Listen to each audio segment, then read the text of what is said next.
State regime media, which calls itself Fox News, was collapsing live on air yesterday as Donald Trump's poll numbers are worse than Richard Nixon's poll numbers. When Nixon resigned, Fox knew it had to do something to amp up its propaganda to try to help Donald Trump as his term collapses. So Fox doubled down on attacking the Pope. Fox doubled down on being weird to try to distract from all of the horrors Donald Trump is inflicting. So let me just show you Fox collapsing on live TV. And when I use the word collapsing, you're like, Ben, you're probably being hyperbolic. It's not all that weird. All right, checking in on Fox. I'll show you what they were doing throughout the day with all of these serious issues taking place. Let's play this clip. This is good. Motorboat him with it. Oh, boy. Up next, Hollywood star Elizabeth Banks is shocked that white women didn't play for Team Kamala. And then Jesse Waters also then said the following. Play this clip. Think penis. Penis goes right through your mind. I want the penis. They're going to clip that. Yeah, that is as Donald Trump's health secretary, RFK Jr., is said to have chopped off a raccoon's penis on a vacation and brought it with him during a vacation that he took recently. Then you have Sean Hannity from State Regime Media, one of the chief propagandists. He starts attacking the Pope, and he's like, Pope Leo the 14th, how dare you go after Donald Trump with your leftist, Marxist policies? I mean, this is what they're doing because Donald Trump is posting AI images of himself as Jesus. Donald Trump is attacking the Pope. Donald Trump's posting AI images of Jesus hugging him. Donald Trump is taking away millions of dollars from the archdiocese in order to punish the Catholic Church because Donald Trump views Pope Leo XIV talking about empathy, love, no war as a personal insult against Donald Trump. So now propaganda media is doing this. Let's play this clip. But right on cue, Pope Leo XIV is now seemingly more interested in spreading left-wing politics than the actual teachings of Jesus Christ. As the AP put it, quote, Pope Leo amplified his condemnation of America's conflict with Iran, saying that God does not bless any conflict and certainly doesn't side with those who drop bombs. Well, first, that is simply not biblically accurate. The Bible contains over 400 references to war, frequently depicting God as authorizing, commanding, intervening in battles like one that we all know, the battle between David and Goliath. I mean, how pitiful. Then Donald Trump brings in this evangelical preacher guy, Franklin Graham. You all have heard of this guy before. And he goes, I think Donald Trump's done the right thing. In terms of bombing Iran, that's what Jesus would really want. Jesus and God loves when we murder people and murder children because that's the just war doctrine and you gotta do it. I mean, what are you talking about? They bring on these charlatans and it's so utterly pathetic. Play this clip. These people are dangerous people and they're a danger to the world. And all of the Gaza, that is the Iranians. You take what's happening in southern Lebanon, that's the Iranians. So, yes, I think President Trump has done the right thing. I hate war. I don't like war. Don't support war. But sometimes you have to fight evil. And that's exactly what President Trump is doing. And it will be a much safer world, much safer in the Middle East when President Trump gets this done. By the way, while they brought on that Franklin Graham guy at the same time, because all this is coordinated, Donald Trump then posts a letter from Franklin Graham that says, Dear Donald Trump, I do not believe, this is what Franklin Graham, this evangelical preacher, sends Trump this letter. Trump posts it, and then propaganda regime media puts the guy on TV, and Trump's like, I do not believe President Trump would knowingly depict himself as Jesus Christ. That would certainly be inappropriate. I'm thankful the president has made it very clear this was not at all what he thought was the AI image was representing. He thought it was a doctor helping someone, and when he learned of the concerns, he immediately removed the post. When I looked at that illustration, I didn't jump to the same conclusion as some. There were no spiritual references, no halo. There were no crosses, no angels. It was a flag, soldiers, a nurse, fighter planes, Eagles, and I think this is a lot to do about nothing. There is so much ill-intended speculation. I think his enemies are always foaming at the mouth at a possible opportunity to make him look bad. Yeah, that's what it is. It's his enemies foaming at the mouth. Can you get any more ridiculous propaganda than this? You can. Kellyanne Conway, Miss Alternative Facts. She goes on state regime media and she says the following about affordability. Play this clip. In the first place. So she's not good on affordability. I actually think President Trump's going to be able to have a great argument about affordability when all is told come the midterms. Dereg, energy dominance, stability in the Middle East, certainly a tax cut and Jobs Act. People are just starting to see the impact to them of everything that he's been doing. All right, Jessica, you said you're really excited about this boy. Yeah, definitely compared to the A block, because we just say the same thing every day. Donald Trump doesn't even know what a corner store is. Donald Trump thinks inflation is fake. Donald Trump thinks that the Dow is over 50,000. Donald Trump thinks that everybody right now is as rich as can be. That's not the case. Then they bring in this other propagandist who starts talking about, I don't know, some culture war issue. I don't even know what she's talking. Do you know what she's talking about? It's some bizarre culture war issue. Here, play this clip. It is appalling, and no one is calling the governor on that because he gets away with it, with mismanaging his own state, with flushing it down the toilet, with the exodus of all of us who have common sense to leave by saying you're racist or you're a transphobe if you dare to question the ludicrous nature of that guy standing on the sidewalk with his size triple D tits. Then more from Kellyanne Conway with some weird culture war issue. I look at her elitist and snobby and race and religion and blah, blah, blah, blah, blah, blah, blah, blah, blah. It's like the American people are suffering. Like you Epstein class people, you MAGAs, you're taking away people's health care right now. People can't afford rent, yet alone homes. People can't afford health care. People can't afford groceries or gas. People are suffering. People are psychologically tortured. If they're lucky enough to get a paycheck, living paycheck to paycheck right now, they can't get a good education.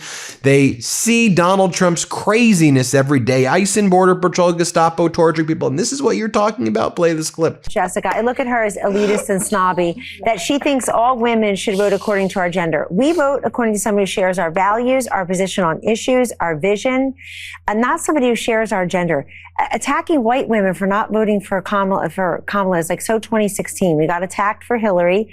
And this presumption that we should all just vote according to our race, our religion, our gender, our socioeconomic status, whether you're a parent, not a parent. It upends who we're supposed to be as independent thinkers and as Americans. So that's the problem I have with her, is that she doesn't understand politics. She's another person in Hollywood quarreling about something she has no idea about. And she's insulting half of the country's women who felt that they wanted to vote for somebody who was going to make them safer and more prosperous. I'm Michael Popak, and I got some big news for our audience. Most of you know me as the co-founder of MeidasTouch's Legal AF and the Legal AF YouTube channel, or as a 35-year national trial lawyer. Now, building on what we started together on Legal AF, I've launched a new law firm, the Popak Firm, dedicated to obtaining justice through compassionate and zealous legal representation. At the Popak Firm, we are focused on obtaining justice for those who have been injured or damaged by a life-altering event, by securing the highest dollar recoveries. I've been tirelessly fighting for justice for the last 35 years, so my own law firm organically building on my Legal AF work just feels right.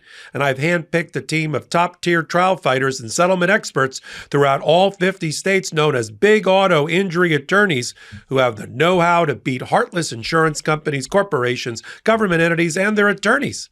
Big Auto's attorneys working with my firm are rock stars in their respective states and collectively responsible for billions of dollars in recoveries. So if you or a loved one have been on the wrong side of a catastrophic auto, motor vehicle, rideshare, or truck accident, suffered a personal injury, or been the victim of medical malpractice, employment harassment or discrimination, or suffered a violation of your civil and constitutional rights, then contact the Popak Firm today at 1-877-POPAK-AF or by visiting my website at www.thepopakfirm.com and fill out a free case evaluation form. And if we determine that you have a case and you sign with us, we don't get paid unless you do. The Popak Firm, fighting for your justice every step of the way. But they weren't done yet. Sean Hannity, one of Fox's top propagandists, He's like, look, I was born and raised a Catholic. I went to Catholic school and, I really got disenchanted by the church for precisely these types of reasons. He's like, look, at the end of the day, God talks to you about war. God likes war. That's what God wants war and death. Here, play this clip. Now, I do want to shift gears with a message to the Vatican tonight, specifically to Pope Leo, who has openly condemned America's war in Iran while seemingly enjoying a public fight with President Trump. First, let me give some context. Like millions of Americans, I was raised Catholic. I went to Catholic school for 12 years. I even attended a seminary in high school, studied theology, Latin, went to Mass daily. I got a lot out of it. My parents, they were devout Catholics. And while I wasn't particularly engaged at the time in the teachings of the Catholic Church, as a young person, it certainly entered my consciousness and made me a better person. And it's been a positive force in my life in so many ways. But as of today, I no longer consider myself a Catholic. And while I am a Christian, I left the Catholic Church in large part because of institutionalized corruption. And it was at the parish level, to the bishop level, cardinals, all the way to Rome. And, the very top scandals, terrible behavior, frankly, went not only unchecked, but they never fully corrected it or dealt with it. And others at the Vatican have totally lost sight of the true meaning of the Bible and its teachings. I don't know why for the first 1,200 years of the church, priests were allowed to marry. They changed that law. And then someone who also believes that God loves war and death, Lindsey Graham, comes on the show. And Lindsey Graham's like, here's what he's like, you want to know someone foaming at the mouth and like who literally seems aroused talking about war? Lindsey Graham's like, okay, Donald Trump, he called up the Iranians and he yelled at them. Ooh! I wouldn't want to be the Iranians when Donald Trump calls and yells at them. Okay, you think the Iranians give an SHI, you know what I'm about to say, that Donald Trump is calling and yelling at them? It's only you weak, pathetic, frail weirdos in MAGA. Oh my God, he yelled at me. Oh, I've never been yelled at before. Oh, I guess I'm going to have to, sacrifice all of my dignity because I got you. Do you think the Iranians care that Donald Trump yelled at him? I mean, they're laughing in your face right now how weak and pathetic you are and how weak and pathetic you once turned a great nation into. Here's Lindsey Graham, though, saying, "Ooh, Donald Trump's yelling at the Iranians." Play this clip. First thing I want to tell you, it really is sort of breaking news to me. Donald Trump, President Trump, our guy, is directly talking to the Iranians. He is negotiating himself. He was on the phone with the Iranians a couple of days ago. And it got rather sporty to the point that President Trump loudly told Iran what would happen if they keep playing games. He actually lost his voice. I'd hate to be the Iranian on the receiving end of that. So President Trump is now directly involved in the negotiations. Oh my God, he yells. He raises his voice and oh my gosh. Then Lindsey Graham says, well, what happens if the Iranians say no? I thought the yelling was effective. Okay, what happens? Then we got to take Karg Island. Yeah, we're going to send our Marines. You guys going to send our Marines to get slaughtered on Karg Island? Yeah. Here, play this clip. Now, what happens if they say no? Keep the blockade in place, but be willing to go after the energy infrastructure on Karg Island. I'm not asking President Trump or anybody to invade the country. We don't need to do that. I'm looking for peace between Saudi Arabia and Israel, the biggest change in 2,000 years. Sean, the only way you get peace with Saudi Arabia and Israel, if you can convince both countries Iran can never do another October 7th. We're inside the 5-yard line here. We're not inside the 10-yard line. We got this regime on the ropes. And then here was a powerful moment. Jessica Tarlov, who always gets under Donald Trump's skin.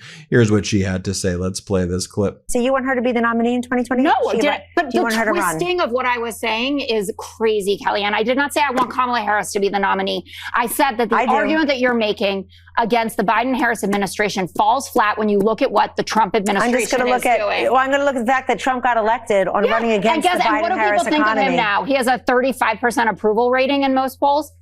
He's what not do a you mean? politician. Yeah. He doesn't care. He's not campaigning, he's Stop saying that governing. he's just opposed to the apprentice who came to save us. Look, the guy has been in office You can't twice. you can't understand Trump because his political decisions align with his personal and patriotic ones. You understand ones, like his Kamala. own bank You account. understand Gavin. You understand Biden because their political decisions are divorced from the things people want. Why are you on the 20 of every 80-20 issue? Is because you divorced political desires from human needs. And then you have to dress up your decisions as compassion when they're merely wants from an activist class. The thing about Trump is, I don't care whether you like him or hate him. You're suffering from the Trump America alignment problem.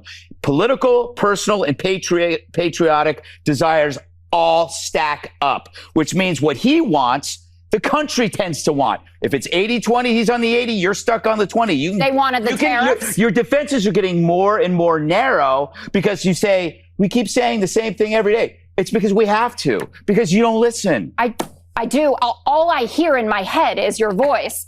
You know what? You're lucky. This is the no voice Americans of wanted God. the tariffs. They didn't want the war in Iran. They would they don't reelect want him. the ballroom. What do you got? What do you got? Look at what you have on your side. It is a more clown jobs, car more of GDP. carnival atrocities. I can't wait for elections. Now, after that clip and one other clip I'll show you, Donald Trump posted the following. I'm on Air Force One heading to Las Vegas and Arizona for greetings and speeches on no tax on tips, a windfall for our great American citizens. I'm watching one of the least attractive and talented people on all of television, Jessica Tarlov. Her voice is so grating and terrible, I had to turn her off. Her Democrat sound bites are fake. She makes up poll numbers. Nobody challenges her because she's so boring. I have among the best poll numbers I've ever had, and why shouldn't I? All the country does is win. Get her off the air. She's bad for our country, all caps. All right, well, because you said that, I'm going to play one more clip of Jessica Tarlov. Play this clip. Kellyanne brings up this tax refund. The $375 on average that you got back, which is compared to the $740 extra dollars that you're going to pay at the pump because of the increase in gas prices. You also said the economy was so terrible under the Biden administration.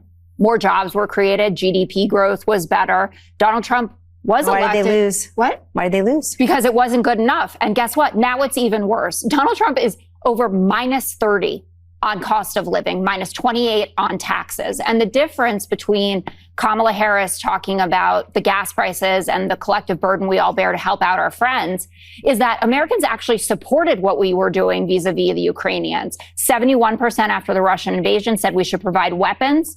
Even today, 69% view the war as important to U.S. interests. That's the Russia-Ukraine war, not the war in Iran right now, which has over 50% disapproval. The other important point to that is that President Biden and Kamala Harris actually got congressional approval for the money that they sent to Ukraine. They didn't just say, I'm going to do what I want. They actually went and they asked people who are elected by us to go into office, what do you think about this? And it was approved. And they were part of a coalition of over 50 countries that sent aid and weapons to the Ukrainians. That's how it's supposed to work. There's checks and balances. It doesn't matter how it's going. Matter. Okay, good. What do you mean? Actually, how it is going well? Yes. Just got bombed.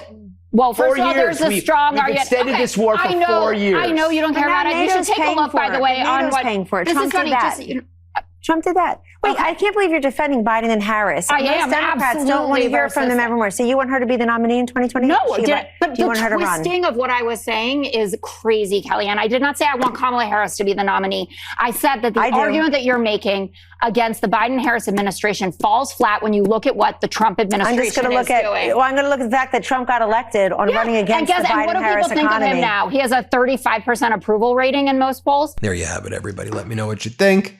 Hit subscribe. Let's get to 7 million subscribers.